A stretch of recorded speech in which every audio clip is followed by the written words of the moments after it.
In the quiet corners of American history lie stories that are unsettling, complex, and deeply human. Tonight, we explore one of those stories, not with shock or intensity, but with a calm, measured journey through events that shaped a case still studied decades later. This is the life and path of John Wayne Gacy, a man whose public image and private reality were starkly different. As we move through his childhood, his work, his relationships, and the investigation that followed, we do so slowly and thoughtfully, allowing the events to unfold with clarity and care. Settle in, relax, and let the story guide you at an easy pace. This is a narrative of contrasts, of community and concealment, of ambition and deception, and of the lives touched along the way. Welcome to this long-form exploration. John Wayne Gacy was born on March 17, 1942, at Edgewater Hospital in Chicago, Illinois. He was the second of 3 children and the only son of John Stanley Gacy and Marion Elaine Robison. His father worked as a machinist repairing automotive equipment and had previously served in the military, while his mother stayed at home to raise the family. The household observed Catholic traditions, and Gacy's heritage reflected both Polish and Danish roots. Gacy's early home environment was a complicated one. While he shared a warm, affectionate bond with his mother and his 2 sisters, his relationship with his father was far more strained. His father struggled with alcohol, and his behavior at home was often harsh and unpredictable. He frequently criticized his son, comparing him unfavorably to his sisters and calling him belittling names. One of Gacy's earliest memories involved his father angrily striking him for accidentally tampering with parts of a car engine, an incident that left a lasting impression. Although his mother did her best to protect him from the tension in the household, her efforts sometimes intensified the conflict. His father would accuse him of being weak or overly dependent on her. In 1949, Gacy was disciplined by his father after an incident involving inappropriate behavior with another child. That same year, Gacy experienced inappropriate attention from a family friend.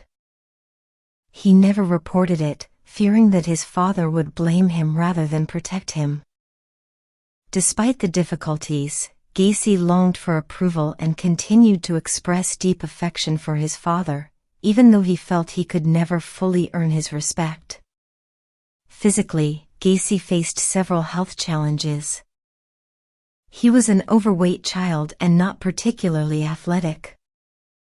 A heart condition prevented him from participating in school sports, and in the 4th grade he began experiencing unexplained fainting spells that sometimes required hospital care.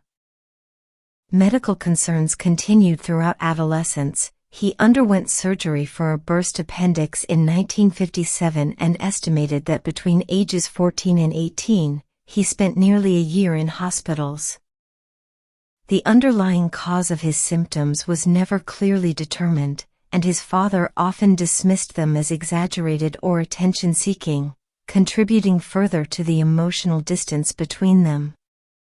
By 1960, at age 18, Gacy began taking steps toward independence. He became involved in local politics, working as an assistant precinct captain for a Democratic Party candidate. This achievement, however, failed to impress his father, who mocked him and dismissed his involvement as meaningless.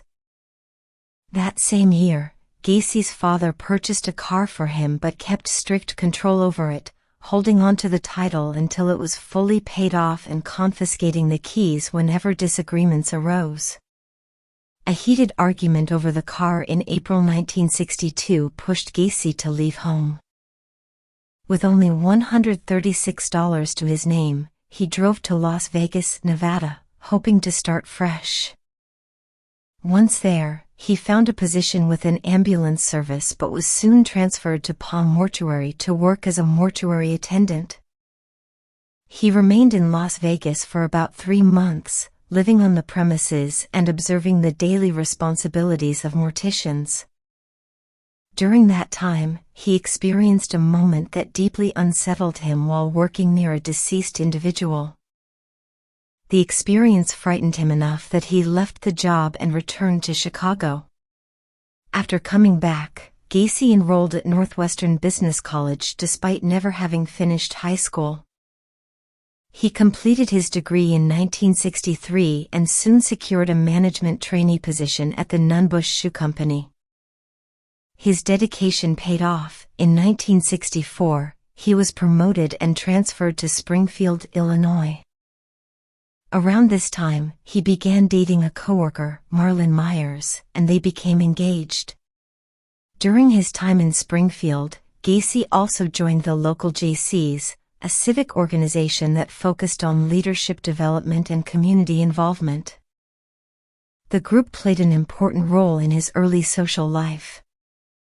Despite being known for bragging and exaggerating stories, Gacy worked hard and quickly climbed the organization's ranks. He also had an early same-sex encounter with a colleague during a night of drinking, an event he later described as confusing and attributed to intoxication. By 1965, Gacy had become vice president of the Springfield JCs and was recognized as one of the organization's outstanding members in Illinois. Gacy and Myers married in September 1964. Shortly afterward, Myers's father purchased 3 KFC restaurants in Waterloo, Iowa, and placed Gacy in charge of managing them. The opportunity came with a comfortable income, profit sharing, and a home provided by her family, giving the couple a stable foundation for their new life. Gacy became an active member of the Waterloo community, especially through his work with the local JCs. He frequently socialized with the employees from his restaurants, most of whom were teenagers, and often hosted gatherings in his basement. At these gatherings, alcohol was sometimes provided, and he occasionally made inappropriate advances toward young men. When confronted or rejected, he would insist he had been joking or conducting some kind of test. Despite these troubling behaviors, Gacy's personal life otherwise appeared successful from the outside. He and Marlon welcomed a son in February 1966 and a daughter in March 1967. Gacy later described this period as the most fulfilling time in his life. During a visit in 1966, his father, who had long been critical of him, privately apologized for the way he had treated him in the past. He reportedly told Gacy, "Son, I was wrong about you," a moment that Gacy treasured deeply. In Waterloo, Gacy's involvement with the JCs became even more intense. He devoted long hours not only to managing the restaurants but also to participating in club activities. The organization's culture at the time sometimes involved questionable practices, including heavy drinking and adult-oriented entertainment. Although there were rumors of inappropriate conduct among some members, Gacy's commitment to fundraising and organizational work earned him respect. In 1967, he was named Outstanding Vice President of the Waterloo JCs and served on the organization's board of directors. In August 1967, Gacy committed a serious offense against 15-year-old Donald Voorhees Jr., the son of a fellow JC. Gacy invited the teenager to his home under the pretense of showing him films that were commonly circulated among members of the organization. He provided the teen with alcohol and later coerced him into a sexual act. Over the next few months, Gacy targeted additional youths, manipulating them into inappropriate situations. In some cases, he falsely claimed he was conducting a private research project and even offered money as an incentive. In March 1968, Voorhees told his father about the incident. His father immediately contacted law enforcement, and Gacy was arrested. Gacy denied the allegations and even volunteered to take a polygraph test, which indicated deception. He continued to insist the accusations were politically motivated. On May 10, 1968, Gacy was formally indicted. Later that summer, in an attempt to stop Voorhees from testifying, Gacy hired an employee, Russell Schroeder, to intimidate the boy physically. The teenager escaped the assault and reported it, and Schroeder confessed, stating that Gacy had instructed him to do it. As a result, Gacy was charged with hiring someone to commit the attack. A psychiatric evaluation soon followed. Doctors diagnosed him with antisocial personality disorder, noting that he was unlikely to benefit from therapy but was competent to stand trial. On November 7, 1968, Gacy pleaded guilty to one charge involving Voorhees but continued to deny involvement with others. The judge did not find his explanation credible. On December 3, he was sentenced to 10 years at Anamosa State Penitentiary. That same day, his wife filed for divorce. She was granted the family home, full custody of the children, and financial support. Gacy never saw his wife or children again. While imprisoned, Gacy quickly became known as a model inmate. He became head cook, joined the Inmate JC's chapter, and helped expand its membership and activities. He even received a service award in early 1970. Although he was denied parole in 1969, he earned his high school diploma while incarcerated. That year, his father passed away on Christmas Day, but Gacy's request to attend the funeral was denied.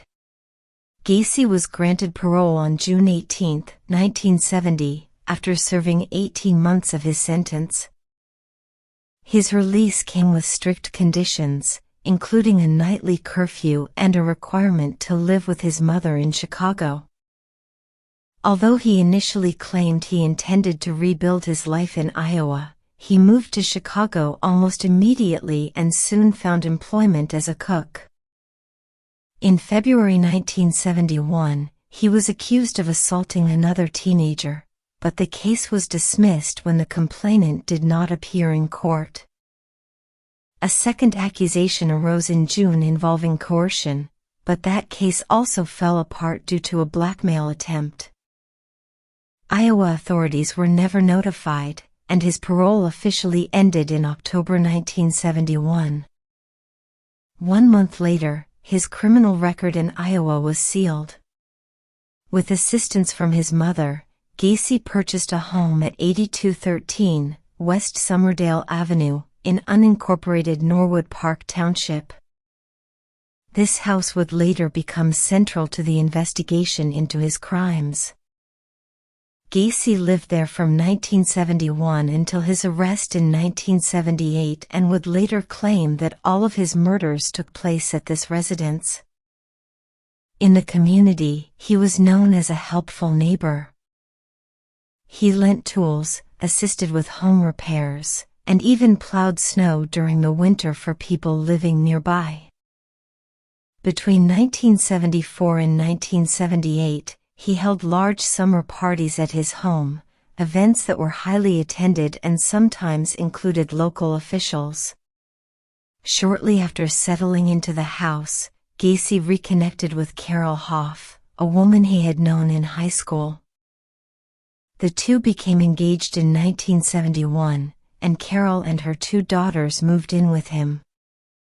They were married on July 1, 1972. By 1975, however, the marriage began to deteriorate. Gacy confided in Carol that he identified as bisexual. After one final intimate moment together, he told her they would no longer be intimate as a couple. He began spending most nights away from home, claiming that he was working late or attending meetings.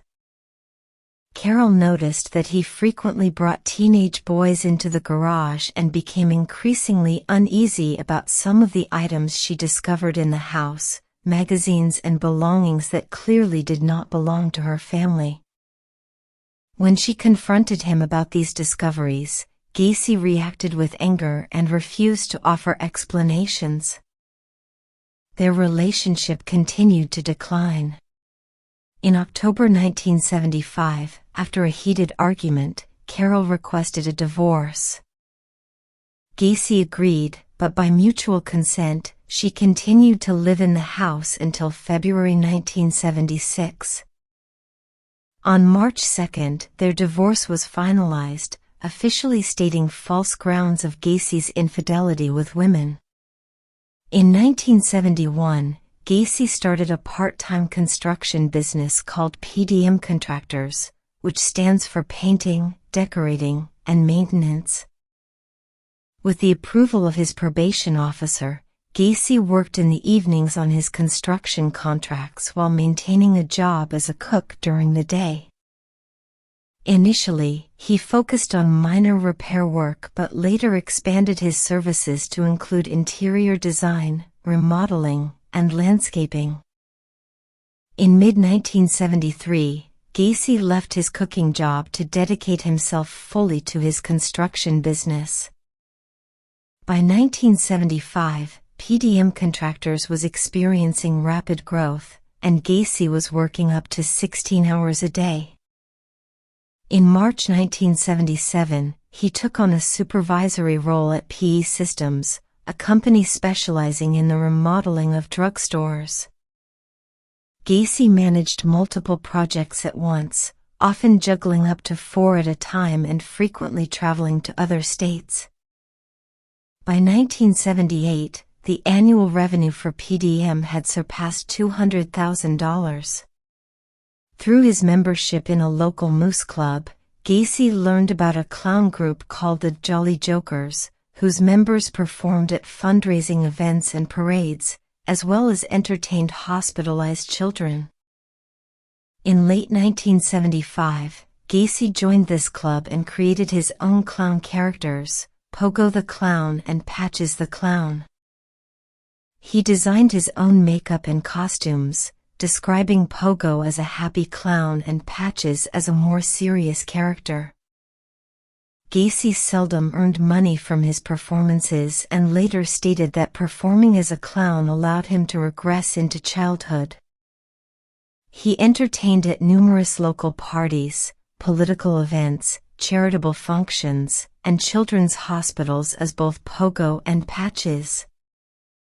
His volunteer work as a clown during the years of his crimes later contributed to the infamous nickname the Killer Clown. Much of PDM's workforce consisted of high school students and young men.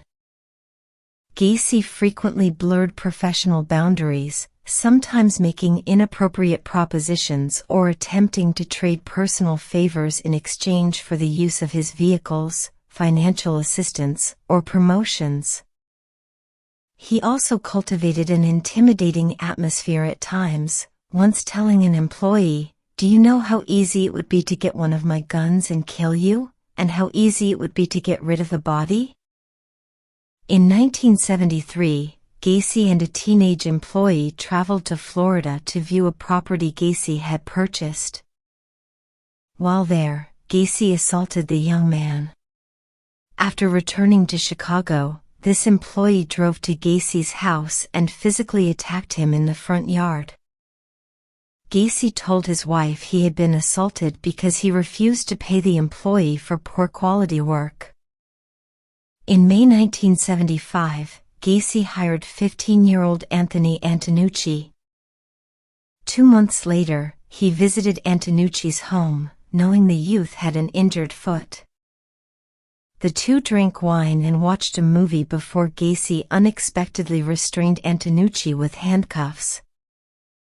One cuff was loose, and Antonucci managed to free himself. When Gacy returned to the room, Antonucci, a trained wrestler, overpowered him, obtained the key, and briefly secured Gacy's hands behind his back. Gacy alternated between threats and attempts to calm the situation before convincing Antonucci to release him. Antonucci continued working for PDM for 9 months after this incident, and Gacy made no further attempts to harm him. On July 26, 1976, Gacy picked up 18-year-old hitchhiker David Cram and offered him a job with PDM. He began work the same evening. On August 21, Cram moved into Gacy's house. The next day, after drinking to celebrate his 19th birthday, during which Gacy was dressed as Pogo, Gacy persuaded Cram to put on handcuffs as part of what he claimed was a harmless joke. When Gacy indicated harmful intent, Cram fought back, kicked him, and freed himself. A month later, Gacy entered Cram's bedroom and made another attempt to intimidate or coerce him, telling him, "You really don't know who I am." Cram resisted again, and Gacy eventually left, saying, "You're no fun." Cram moved out on October 5 and left PDM, although he worked for Gacy periodically over the following 2 years. Shortly afterward, another employee, 18-year-old Michael Rossi, moved in. Rossi had worked for PDM since May 23, 1976. He lived with Gacy until April 1977. Rossi occasionally assisted Gacy in clown performances at business openings, with Gacy as Pogo and Rossi as Patches. Gacy became involved in local Democratic Party politics, initially volunteering his employees to clean the party headquarters at no cost. This earned him an invitation to serve on the Norwood Park Township Street Lighting Committee, where he eventually attained the title of precinct captain. In 1975, Gacy was appointed as the director of Chicago's annual Polish Constitution Day Parade. He supervised the parade until 1978, during which time he met and was photographed with First Lady Rosalind Carter while wearing an S-pin signifying that he had special clearance. This incident later became an embarrassment for the United States Secret Service. Gacy murdered at least 33 young men and boys, 26 of whom he buried in the crawlspace of his house. His victims included both people he knew and individuals he encountered around Chicago, including those from the Greyhound bus station, Bughouse Square, or local streets. He often approached them with the promise of a job at PDM, offers of alcohol or drugs, or small amounts of money. Some victims were taken by force, while others were deceived into believing he was a police officer, a claim he reinforced by carrying a sheriff's badge and equipping his car with red spotlights. Inside Gacy's home, his typical method involved lowering a victim's defenses with alcohol, drugs, or conversation, and then restraining them using handcuffs under the guise of demonstrating a magic trick, sometimes incorporating elements of his clown persona. Once the victim was restrained, Gacy subjected them to prolonged physical and psychological abuse. He used restraints, controlled their movement, and employed methods of torment that caused extreme distress. In some cases, he partially submerged victims in water to frighten and overpower them. Gacy's actions were calculated and methodical, designed to render his victims helpless. Gacy typically murdered his victims by strangulation, often using a rope with a tightening mechanism he referred to as the rope trick. He would sometimes say, "This is the last trick," as he carried it out. Some victims died quickly, others succumbed more slowly. In a few cases, gagging contributed to the fatal asphyxiation. Except for his final 2 victims, all were killed between 3 o'clock and 6 a.m. After the murders, Gacy generally kept the bodies in his home for a short period before burying them in the crawlspace. He periodically applied quicklime to speed up decomposition. A few victims were taken to his garage and treated in a manner resembling makeshift embalming before burial. Gacy's first known murder took place on January 3, 1972. According to his later account, he had attended a family party the night before and then driven into Chicago early in the morning to see an ice sculpture display. At the Greyhound bus terminal, he met 16-year-old Timothy Jack McCoy, who was traveling to Omaha, Nebraska. Learning that McCoy's bus was not due to depart until noon, Gacy invited him to spend the morning sightseeing in Chicago before offering him a place to rest at his home. Gacy claimed that the next morning, he awoke to find McCoy standing in his bedroom doorway holding a kitchen knife. Interpreting this as a threat, Gacy lunged at McCoy, and a struggle ensued. During the altercation, Gacy gained control of the knife and fatally injured McCoy. Afterward, Gacy said he realized McCoy had been preparing breakfast and had entered the room absent-mindedly holding the knife. He buried McCoy in the crawlspace and later covered the grave with concrete. Gacy often spoke of McCoy's death as a turning point for him emotionally. In January 1974, Gacy claimed he committed his second murder. The identity of this victim remains unknown. He stated that the victim was strangled and initially placed in a closet before later being buried. Gacy said that fluids leaked from the victim onto the carpet, and from that point forward he attempted to prevent such occurrences by obstructing victims' mouths. On July 31, 1975, John Butkovich, an 18-year-old employee at PDM, disappeared. His car was later found abandoned, with his jacket and wallet inside and the keys still in the ignition. The day before his disappearance, Butkovich had confronted Gacy about overdue wages. Afterward, Butkovich's father called Gacy, who claimed he wanted to help search for his son and said he assumed Butkovich had run away. When questioned by police, Gacy told officers that Butkovich had come to his house with two friends to demand the money he was owed. Gacy said they reached an agreement and that all three young men left together.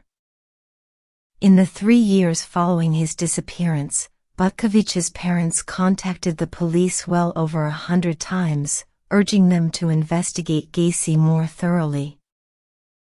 Gacy later admitted that he had seen Butkovich trying to flag him down. According to Gacy, Butkovich approached him and said he wanted to talk, which led Gacy to invite him inside his car and then to his home under the pretense of resolving the pay dispute. Once there, Gacy offered him a drink and then manipulated him into allowing his wrists to be handcuffed behind his back. Gacy later confessed that he restrained Butkovich and fatally attacked him.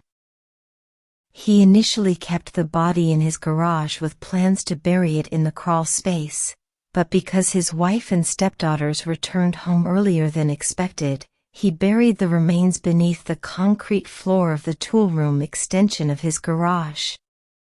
Alongside the growth of his business, Gacy admitted that by 1975 he had also increased the frequency of going out to pursue sexual encounters with young males, something he often referred to as cruising. Most of his murders took place between 1976 and 1978, largely because he was living alone following his divorce. Although he continued to present himself publicly as friendly and community-minded, several neighbors later noted changes in his behavior. They saw him with young men more frequently and often heard his car leaving or returning in the very early hours of the morning. Some neighbors also noticed lights turning on and off late at night. One neighbor recalled that she and her son were sometimes awakened by muffled cries or distressed sounds coming from the direction of Gacy's house, though the source was unclear at the time. 1 month after his divorce became final, Gacy abducted and murdered 18-year-old Daryl Sampson, last seen on April 6, 1976. Gacy buried him under the dining room floor, with cloth placed in his mouth to silence him. On May 14, 15-year-old Randall Reffitt disappeared after returning home from a dental appointment. Only hours later, 14-year-old Samuel Stapleton vanished while walking home from his sister's apartment. The two were acquaintances and are believed to have been killed the same night. They were buried together in the crawl space. On June 3, Gacy killed 17-year-old Michael Bonin, who disappeared while traveling from Chicago to Waukegan. He was strangled and buried beneath a spare bedroom. 10 days later, 16-year-old William Carroll was murdered and placed in a common grave within the crawl space. Carroll was the first of several victims murdered between June 13 and August 6, 1976. 3 victims were teenagers, another victim appeared to be an adult who remains unidentified. On August 5, 16-year-old James Hawkinson phoned his family, possibly from Gacy's home. He died of suffocation, and his body was buried in the crawl space beneath 17-year-old Rick Johnston, last seen alive on August 6. Gacy is also believed to have murdered 2 unidentified young men between August and October. On October 24, he abducted and killed teenage friends Kenneth Parker and Michael Marino, last seen on Clark Street. 2 days later, 19-year-old construction worker William Bundy disappeared after telling his family he was attending a party. He, too, died of suffocation and was buried beneath Gacy's master bedroom. Bundy had previously worked for him. Between November and December 1976, Gacy murdered 21-year-old Francis Alexander. His family did not report him missing because they believed he had relocated to California. Alexander was buried beneath Gacy's office. In December, 17-year-old Gregory Godzik went missing. His girlfriend last saw him outside her home. He had worked for PDM for only a few weeks and had told his family that Gacy had instructed him to dig trenches in the crawl space for supposed drainage work. His car was later found abandoned. When his family asked Gacy about Gregory's disappearance, Gacy claimed Godzik had talked about wanting to run away. He also said he'd received a phone message from him but had erased it. On January 20, Gacy lured 19-year-old John Sick to his home under the pretense of buying his car. Gacy later confessed to killing him in a spare bedroom and then sold Sick's vehicle to Michael Rossi for $300. On March 15, 20-year-old John Prestige disappeared after leaving a restaurant. He was buried in the crawl space above Francis Alexander. Shortly before he vanished, he mentioned plans to work for a contractor. In spring or early summer 1977, Gacy murdered another unidentified youth and buried him in the crawl space. On July 5, he killed 19-year-old Matthew Bowman, last seen at a train station heading to a court appointment. The following month, Rossi was arrested for stealing gasoline while driving Sick's car. The license plate traced back to Gacy's house. Gacy told police that Sick had sold him the car because he needed money to leave town. The VIN matched Sick's vehicle, but police did not pursue the matter. They simply informed Sick's mother that her son had sold his car. By the end of 1977, Gacy had murdered 6 more young men between ages 16 and 21. The first was 18-year-old Robert Gilroy, a police sergeant's son, last seen on September 15. He lived 4 blocks away and was buried in the crawl space. Notably, Gacy was in Pittsburgh from September 12 to 16 on business, leading some investigators to speculate that he may have had assistance in at least some cases. 10 days later, 19-year-old former Marine John Mowry disappeared after leaving his mother's house. He was strangled and buried beneath the master bedroom. On October 17, 21-year-old Russell Nelson disappeared near a Chicago bar while seeking contracting work. He was buried beneath the guest bedroom. Less than a month later, Gacy murdered 16-year-old Robert Winch and buried him in the crawl space. 20-year-old Tommy Bowling disappeared on November 18 after leaving a bar. On December 9, 19-year-old Marine David Talsma vanished after leaving for a rock concert in Hammond, Indiana. Gacy strangled him and buried him near Mowry. On December 30, Gacy abducted 19-year-old college student Robert Donnelly at gunpoint from a bus stop.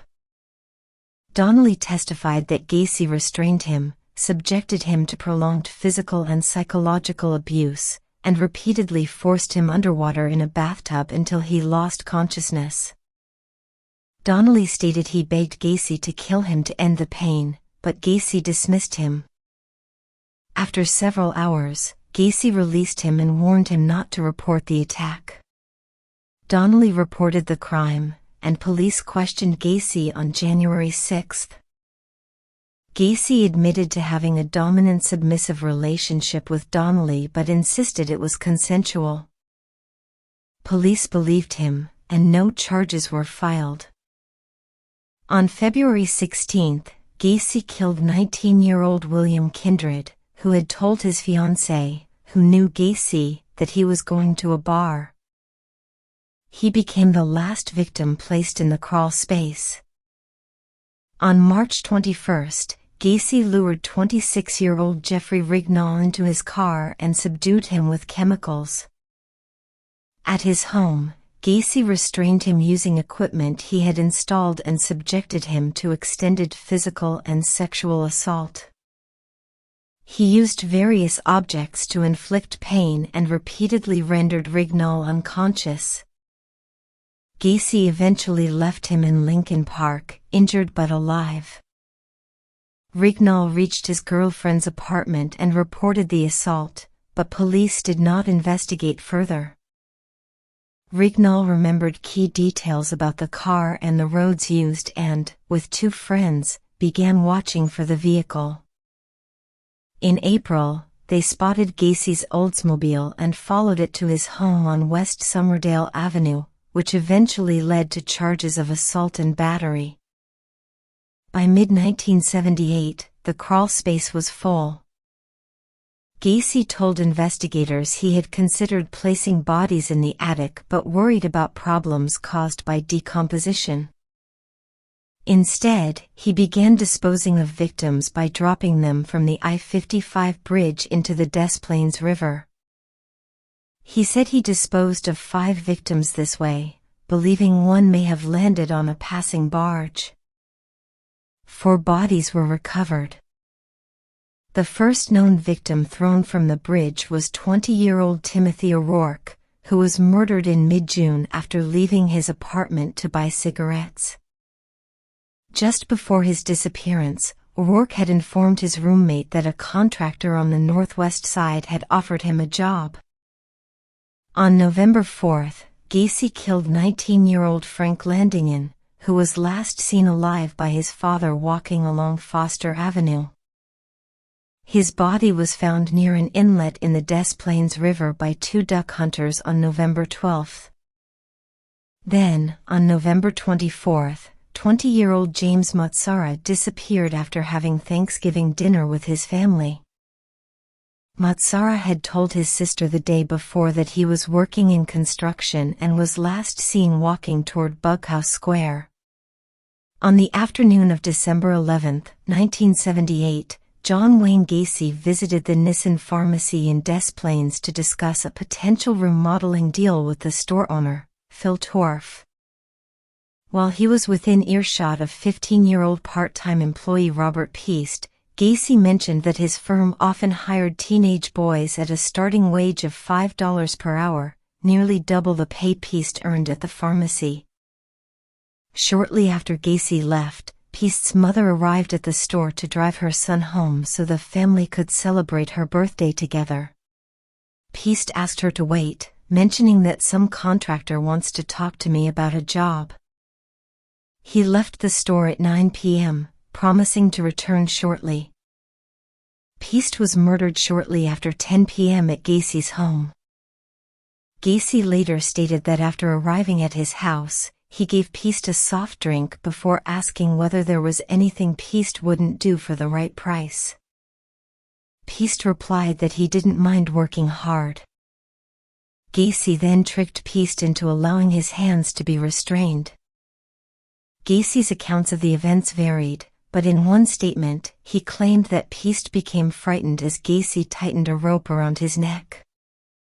Gacy admitted he received a phone call from a business acquaintance during the incident. When Piest failed to return home, his family filed a missing person report with the Des Plaines police.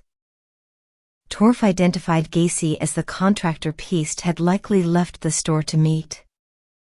Lieutenant Joseph Kozenzak, whose son attended Maine West High School with Piest, chose to investigate Gacy further.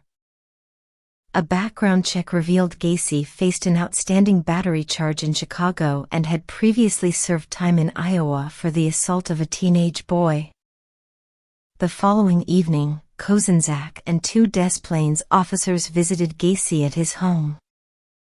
Gacy claimed he had simply asked one of the pharmacy employees, whom he believed was Piest, whether there were remodeling materials behind the store. He insisted he had not offered a job and said he returned to the pharmacy shortly after 8 p.m. because he had forgotten his appointment book. Gacy promised to come to the station later that evening but claimed he could not do so immediately because his uncle had died. When pressed about the timeline, Gacy responded irritably, accusing the officers of being disrespectful. At 3:20 a.m., Gacy arrived at the police station covered in mud, saying he had been in a car accident. Later that day, he again denied involvement in Piest's disappearance and reiterated that he had only returned to the pharmacy because Torf had called him, a claim Torf denied. At detectives' request, Gacy wrote a detailed statement describing his movements on December 11th. On December 13th, Des Plaines police obtained a search warrant, suspecting Gacy might be holding Piest at his home. The search uncovered numerous suspicious items, including police badges, a starting pistol, a syringe and hypodermic needle, handcuffs, adult films, amyl nitrite capsules, a wooden board with holes drilled into it, bottles of prescription drugs, several driver's licenses, a blue hooded parka, and underwear too small for Gacy.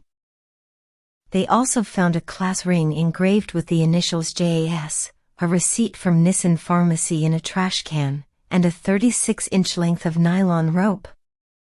The Des Plaines police confiscated Gacy's Oldsmobile and other PDM vehicles. Surveillance teams monitored him as the investigation continued.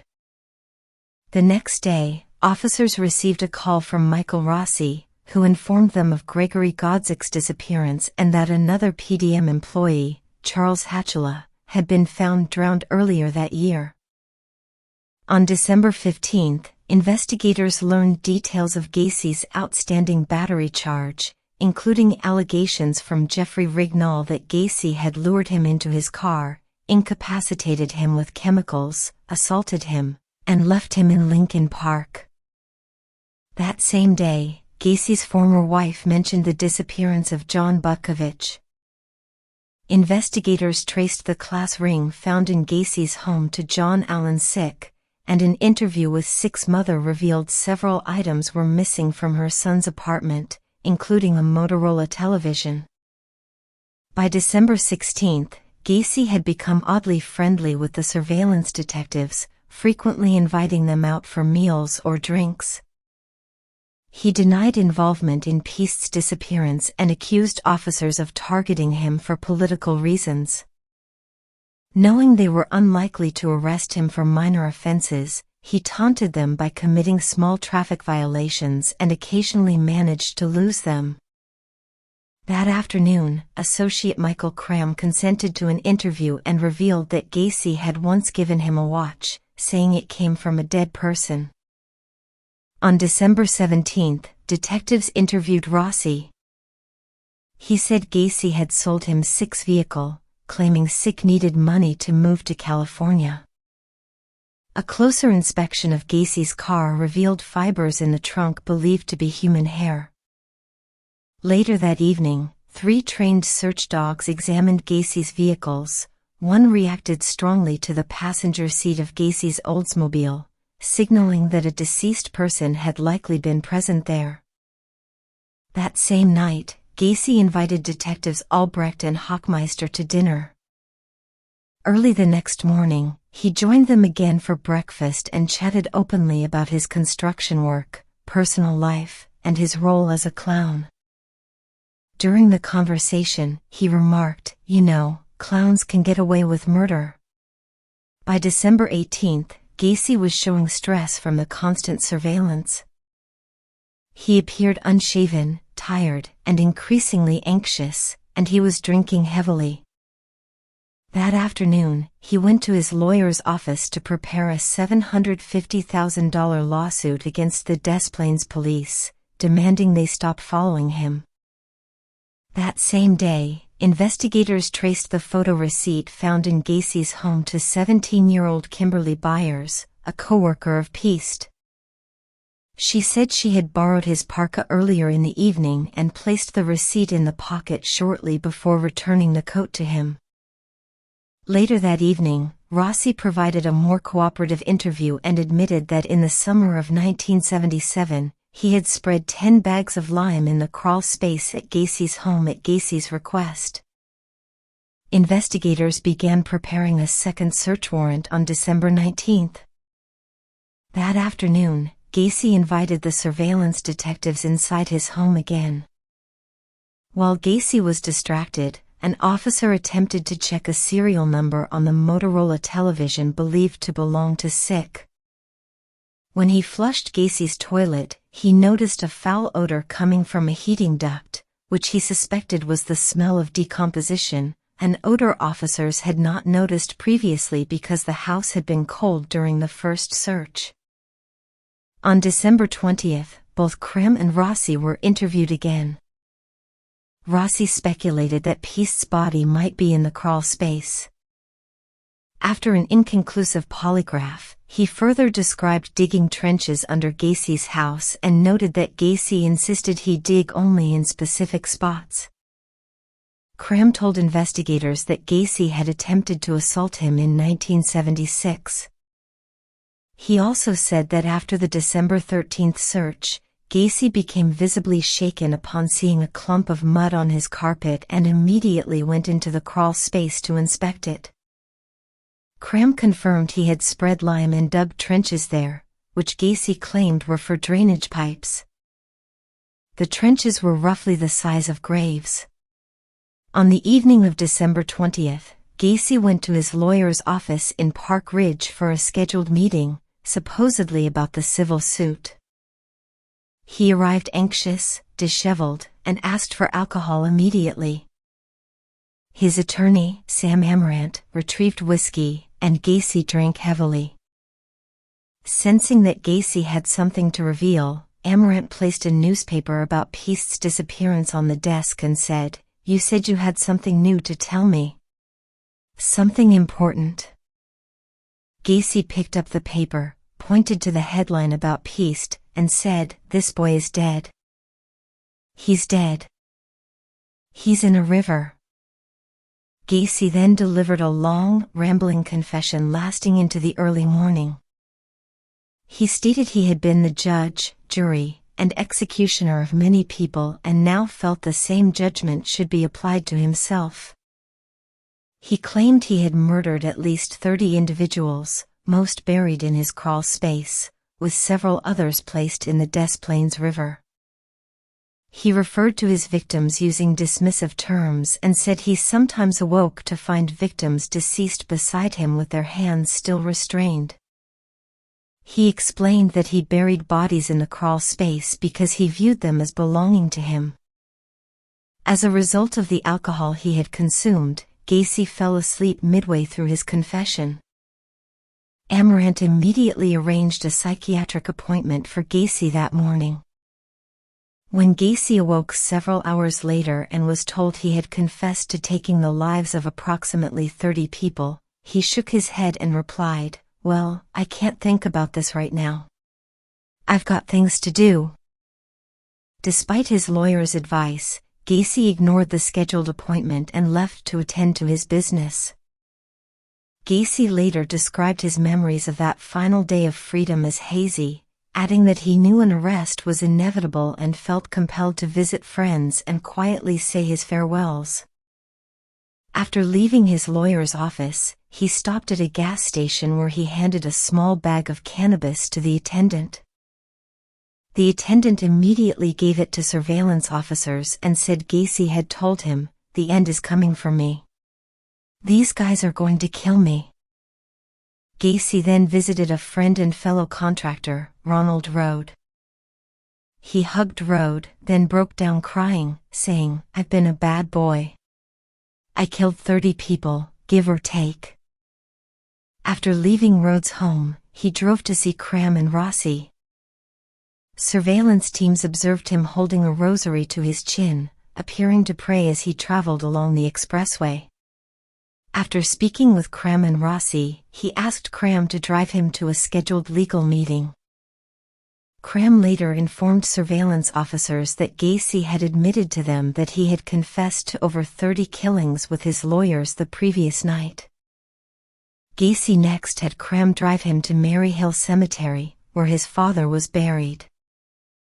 As Gacy drove around that morning, police finalized the draft of a second search warrant specifically aimed at locating Peast's body in the crawl space. When detectives reported that Gacy's behavior had become unstable and that he might be a danger to himself, authorities chose to arrest him on a charge of possession and distribution of cannabis so they could keep him in custody while awaiting approval of the new warrant. At 4:30 p.m. on December 21st, on the eve of Gacy's civil suit hearing, the second warrant was granted. When informed that police intended to search the crawl space for Peast, Gacy denied the teen was buried there but did admit to taking a life in what he claimed was self-defense and said that individual had been buried beneath the garage. Armed with the signed warrant, police and evidence technicians went to Gacy's home. They discovered he had unplugged his sump pump, flooding the crawl space, so they restored power and waited for the water to drain. Evidence technician Daniel Genty then entered the crawl space and began to dig. Within minutes, he uncovered human remains. Genty called out that they could formally charge Gacy, adding, "I think this place is full of kids." A police photographer soon located additional remains in another area, and further digging uncovered more bones. The individuals found were too decomposed to be pieced. As more layers of earth were removed, investigators located additional remains in close proximity, revealing the presence of multiple victims. Returning to the earlier trench, they uncovered yet another set of remains, confirming the scope of what had occurred. After being informed that remains had been located beneath his home and that he would now face murder charges, Gacy told officers he wanted to clear the air. In the early hours of December 22, in the presence of his lawyers, he provided a formal statement confessing to taking the lives of approximately 30 young males, all of whom he claimed had entered his home voluntarily. He identified some victims by name but said he did not know or remember most of them. He claimed the majority were young male runaways or individuals working on the streets and stated that he had buried many of them beneath his home. He said he had personally dug only a portion of the burial spaces and had his employees, including Godzik, dig the rest so he would have graves available. When shown the driver's license of Robert Hasen, found on his property, Gacy claimed not to know the person but admitted it had once belonged to one of his victims. He also stated that he had planned to cover the entire crawl space with concrete in January 1979. When questioned specifically about Robert Piest, Gacy confessed to luring him to his house and taking his life on December 11. He also admitted to remaining in the home afterward before placing the body into the Des Plaines River in the early hours of December 13. On his drive to the police station afterward, his vehicle slid off an icy road and had to be towed. On December 23, accompanied by police, his lawyers, and his older sister, Gacy was driven to the I-55 bridge to indicate the location where he had left the body of Piest and 4 other victims.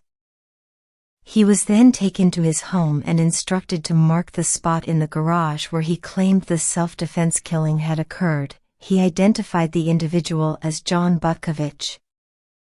To assist investigators, Gacy drew a rough sketch of his basement with the approximate locations of the remains. Over the next week, 26 bodies were recovered from the crawl space, and 3 more from elsewhere on the property. As flooring and walls were removed, investigators also found identification cards and other incriminating materials. Gacy's trial began on February 6, 1980, with 33 murder charges. The case was tried in Cook County, Illinois before Judge Louis Garippo, with a jury selected from Rockford due to widespread media coverage. At the request of his defense team, Gacy spent more than 300 hours with doctors at the Menard Correctional Center to evaluate his competency. He underwent extensive psychological testing and attempted to convince examiners he had multiple personalities. He claimed to have 4 personas: a hardworking contractor, a clown, an active political figure, and a policeman named Jack Hanley, whom he called Bad Jack. When confessing to police, he said he was recounting the actions of this persona. His lawyers entered a plea of not guilty by reason of insanity. In opening statements, defense attorney Robert Mata emphasized the complexity of the insanity defense, saying it was the only option available because that is where the truth lies. Several psychiatric experts testified for the defense, stating they believed Gacy exhibited symptoms of paranoid schizophrenia. Prosecutors, however, argued that Gacy was fully aware of his actions and had taken deliberate steps to avoid being caught. They called witnesses who described his orderly, methodical behavior and the care he took to conceal wrongdoing. Cram and Rossi testified that Gacy instructed them to dig trenches in specific locations under the house and that he frequently checked to ensure the work stayed within the boundaries he had marked. On February 18, medical examiner Robert Stein testified that the remains discovered at Gacy's home were extensively decomposed and in various stages of deterioration. Of the autopsies he conducted, Stein reported that 13 victims died from asphyxiation, 6 from ligature use, 1 from stab wounds, and 10 from causes that could not be conclusively identified. When the defense suggested the deaths were the result of accidental behavior, Stein considered this unlikely. On February 21, Jeffrey Rignall testified for the defense, becoming visibly emotional while describing a violent encounter with Gacy in 1978. During cross-examination on specific details, he became physically ill and was excused. Days later, Donald Voorhees attempted to testify about his own experience but struggled emotionally and was allowed to step down. Robert Donnelly testified the following week, recounting his ordeal and becoming visibly distressed. During the trial's 5th week, Gacy wrote to Judge Garippo requesting a mistrial on several grounds, including objections to the insanity plea, frustration that he had not been allowed to testify, and claims that the defense had not called enough medical experts. He also accused police of lying about statements he allegedly made. Judge Garippo informed him that he had always had the right to testify and that both sides had access to necessary resources. On March 11, closing arguments began. Prosecutor Terry Sullivan summarized Gacy's history of harming young individuals, described his efforts to evade law enforcement, and referred to surviving witnesses Voorhees and Donnelly as living dead. Sullivan called Gacy the worst of all murderers, stating, "John Gacy has caused more human devastation than many disasters. I tremble when thinking how close he came to getting away with it." After the state's 4-hour argument, defense attorney Sam Amarant addressed the jury. He accused Sullivan of stirring emotion rather than focusing on evidence and attempted to frame Gacy as someone driven by uncontrollable compulsions. He argued the state had not proven Gacy's sanity beyond a reasonable doubt and asked the jury to set aside their personal feelings and return a verdict of not guilty by reason of insanity, stating that studying Gacy's mind could be important for scientific understanding. On the morning of March 12, prosecutor William Kunkel resumed the state's closing argument. He rejected the defense's insanity claim as a sham, arguing that the evidence demonstrated Gacy's ability to plan, organize, and control his actions. Kunkel referenced the testimony of a doctor who had examined Gacy in 1968 and diagnosed him with an antisocial personality, adding that if the recommendations made at that time had been followed, Gacy would not have been released. Concluding his argument, Kunkel removed the photographs of the 22 identified victims from a display board and urged the jury to deliver justice rather than sympathy. The jury deliberated for 1 hour and 50 minutes before finding Gacy guilty of 33 counts of murder. He was also convicted of sexual assault and taking indecent liberties with a minor in the case concerning Robert Piest. At that time, the conviction for 33 murders represented the highest number for which any individual had been found guilty in U.S. history. During the sentencing phase, the jury deliberated for more than 2 hours before sentencing Gacy to death for each murder committed after Illinois' capital punishment statute took effect in June 1977. His execution was scheduled for June 2, 1980. Following sentencing, Gacy was transferred to the Menard Correctional Center, where he spent 14 years on death row, often proclaiming various conflicting claims of innocence. While isolated in his cell, he began painting, and some works were even commissioned. His subjects ranged widely, including images of clowns often portraying himself as Pogo or Patches, religious themes, childhood characters, portraits of Elvis Presley and John Dillinger, and scenes of his own home. His paintings were displayed in exhibitions and later auctioned. Before the trial, Gacy had contacted journalist Russ Ewing and granted him numerous interviews between 1979 and 1981. Ewing later worked with author Tim Cahill to write Buried Dreams. Information Gacy shared during those interviews helped authorities identify his first victim. On February 15, 1983, Henry Brisbane, a fellow inmate known as the I-57 killer, stabbed Gacy in the arm with a sharpened piece of wire. Gacy was treated at the prison hospital and recovered. During his years in prison, Gacy read law books and filed many motions and appeals, though none succeeded. His appeals challenged the validity of the first search warrant issued on December 13, 1978, and objected to the insanity defense strategy used by his attorneys. Gacy claimed he had some knowledge of 5 killings, those of McCoy, Butkovich, Godzik, Sick, and Piest, but insisted the remaining victims had been killed by employees who had access to his home. In 1984, the Supreme Court of Illinois upheld his conviction and ordered his execution by lethal injection on November 14. Gacy appealed, but the U.S. Supreme Court denied the request on March 4, 1985. The following year, Gacy filed another petition claiming ineffective counsel. It was dismissed on September 11, 1986. Gacy then appealed the 1985 execution order. The Illinois Supreme Court upheld his conviction again on September 29, 1988, setting a new execution date of January 11, 1989. After the U.S. Supreme Court denied his final appeal in October 1993, the Illinois Supreme Court formally set his execution for May 10, 1994. On May 9, 1994, Gacy was transferred to Stateville Correctional Center to prepare for execution. That afternoon, he was allowed a private outdoor meal with family members.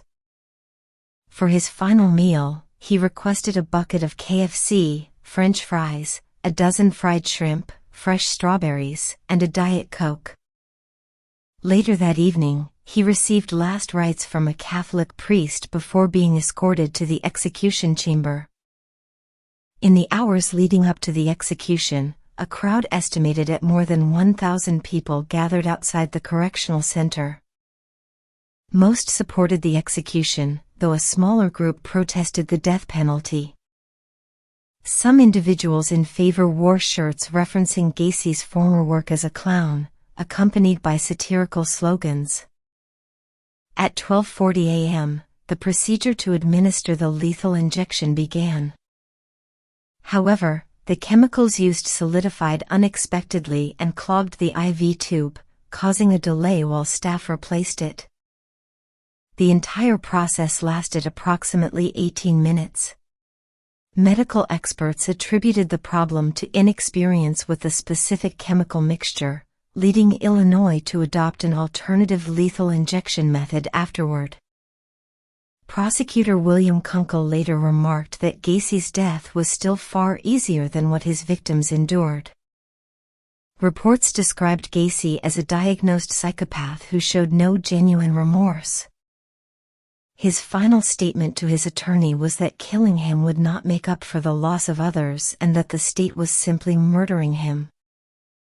His last spoken words were widely reported as "kiss my ass," though Kunkel clarified in 2020 that Gacy directed the remark at a prison official, not as a formal statement. After his death was confirmed at 12:58 a.m. on May 10, 1994, Gacy's brain was removed for study. It remains in the possession of Helen Morrison, a psychiatrist who had interviewed Gacy and other violent offenders in hopes of identifying common traits.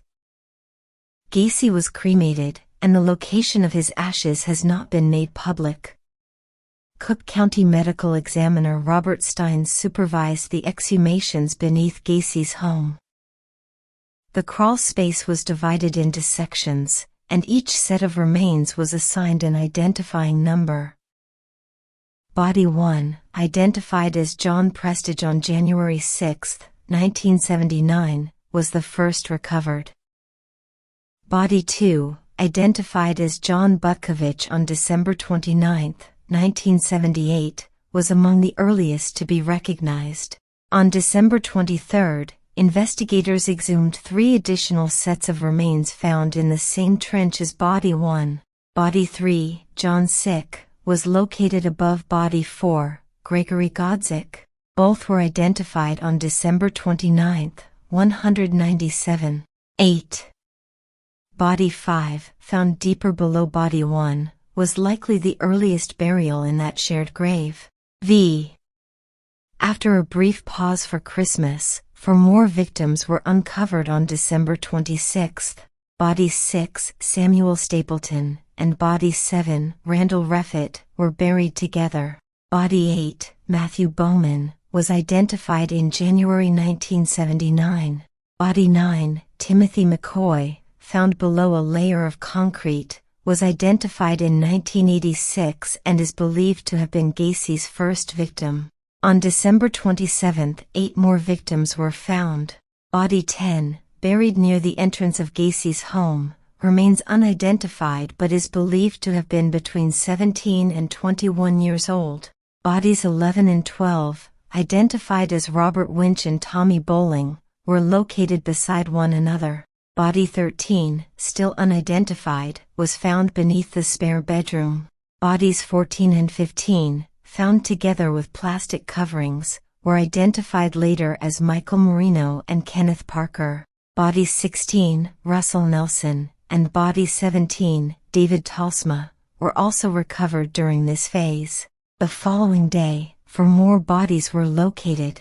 Body 18, Michael Bonin, was found beneath the spare bedroom.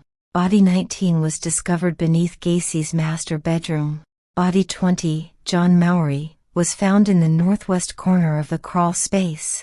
By December 29, 6 additional victims had been unearthed.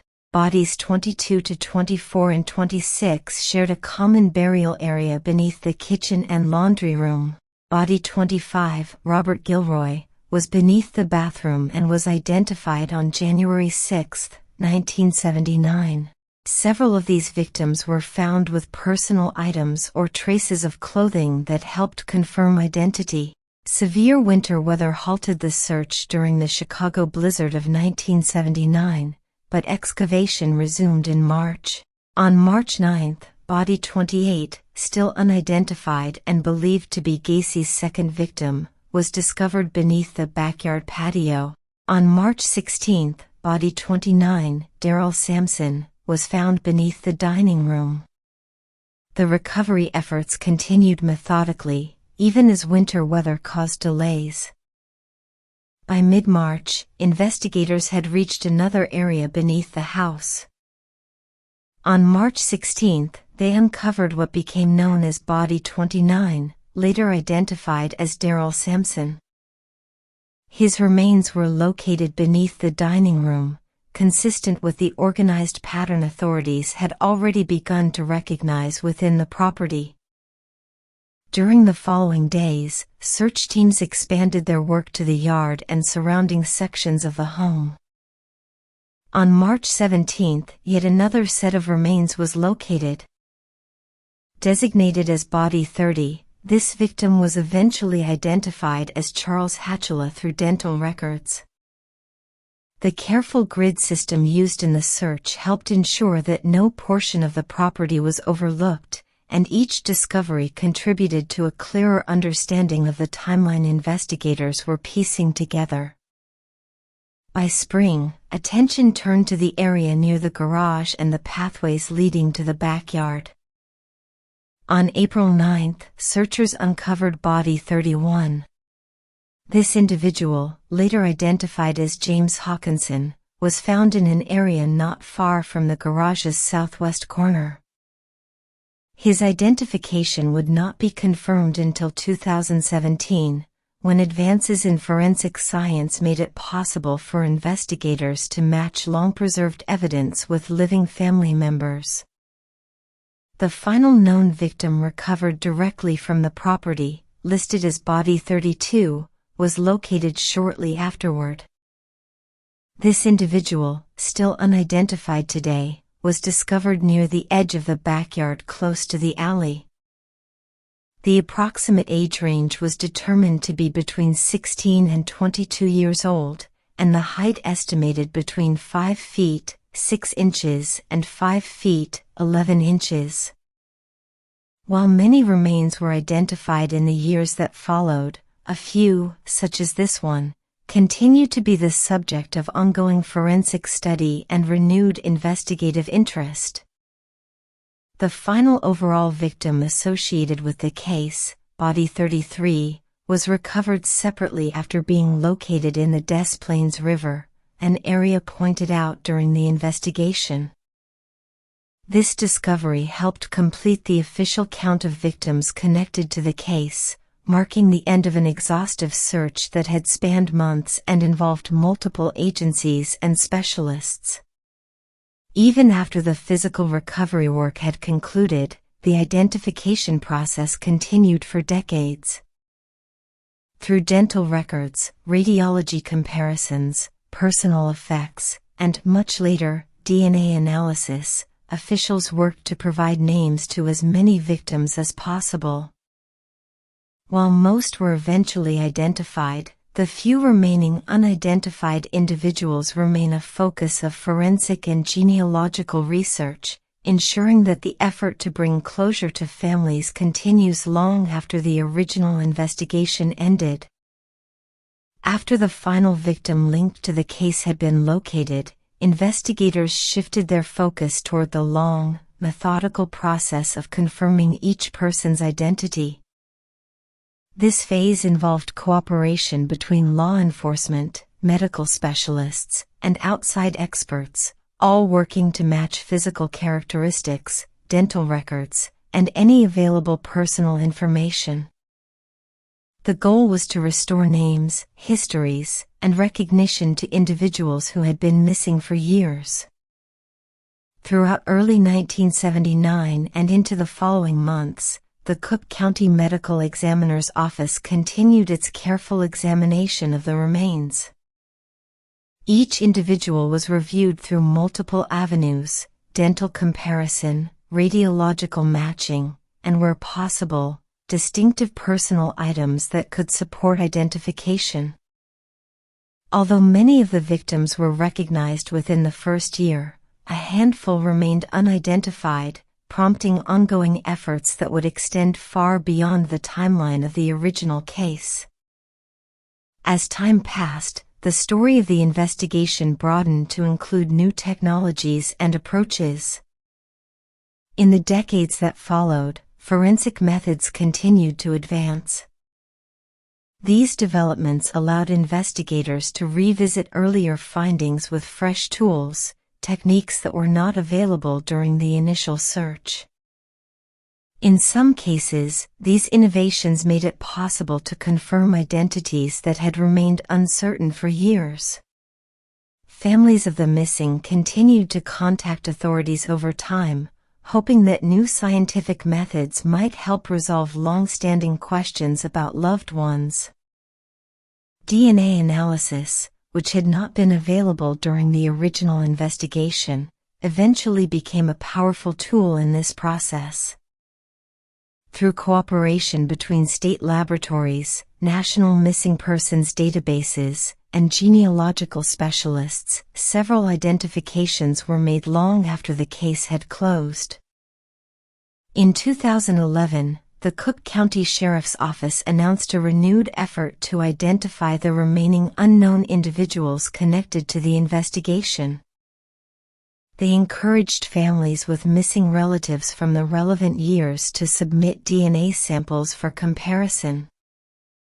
This initiative led to several breakthroughs, bringing long-delayed answers to families who had spent decades without closure. As renewed attention was brought to the case, investigators re-examined archived evidence, including preserved dental records, bone samples, and other documentation. Some identifications that had once seemed unlikely became possible through modern methods. These developments offered a sense of resolution not only to families but also to those who had worked on the case from the beginning. Today, while most of the individuals connected to the investigation have been identified, a small number remain unknown. Their cases continue to be the focus of scientific and genealogical inquiry, ensuring that the search for their names persists. The work surrounding these final victims reflects a broader commitment to honoring those affected and to applying every available resource to bring closure where it is still needed. The effort to locate, identify, and remember each person has become one of the defining legacies of the case.